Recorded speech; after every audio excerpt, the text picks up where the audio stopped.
Morning. Bill Kim here. As we say every week, I pastor the Congregational Church and the Presbyterian Church here in Clarion. My friend Ted Bunn behind the camera there. And for a few weeks now, we've been trying to do these little blurbs where we do like a sermon summary in a couple minutes. And today we read from Mark chapter 10, and we read the story where James and John request that they get to sit at the right hand and left hand of Jesus at the great banquet in the glory of Christ. When it's all over and said and done, we want to sit at your right hand and left hand. And this comes right after Jesus had just talked about he's going to be turned over to the Gentiles, he's going to be mistreated, he's going to be beaten, flogged, spit on, kill him, and the third day he's going to rise again. Right after talking about that suffering, James and John come up with the idea that they need to ask if they could sit at the right hand and left hand of him at the end banquet.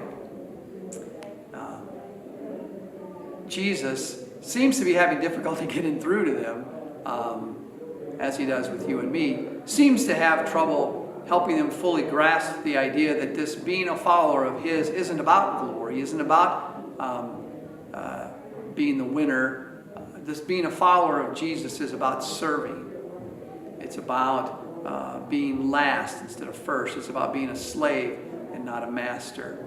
Jesus said in the verse 45 of Mark chapter 10, "For even the Son of Man did not come to be served, but to serve, and to give his life as a ransom for many." Here's what I'd like us to think about this week. Certainly, Jesus pays the price for our spiritual salvation.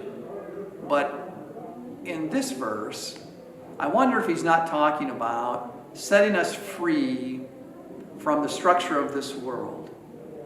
This world is about power. Might makes right. If you're in charge, you get to decide.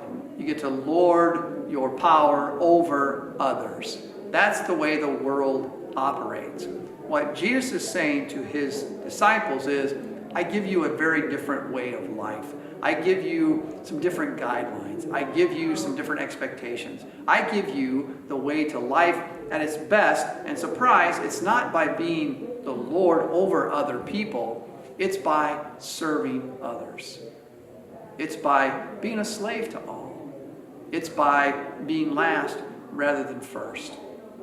Jesus continues to promote this difficult disciple life as the end goal, as the call, if you will. So, this week, what I'd like us to think about is, we're not there, but don't become depressed, don't become sad, don't become beaten down, because we're all in the process. Look at the disciples over and over again through these chapters in Mark. He's had to explain to them again and again what it means to be his followers. So, you and I are in the process of becoming like Jesus. You and I are in the process of becoming who God has called us to be.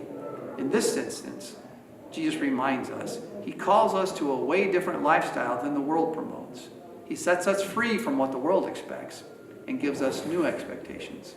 This week, let's think about that. You and I serving others. Amen. Thanks.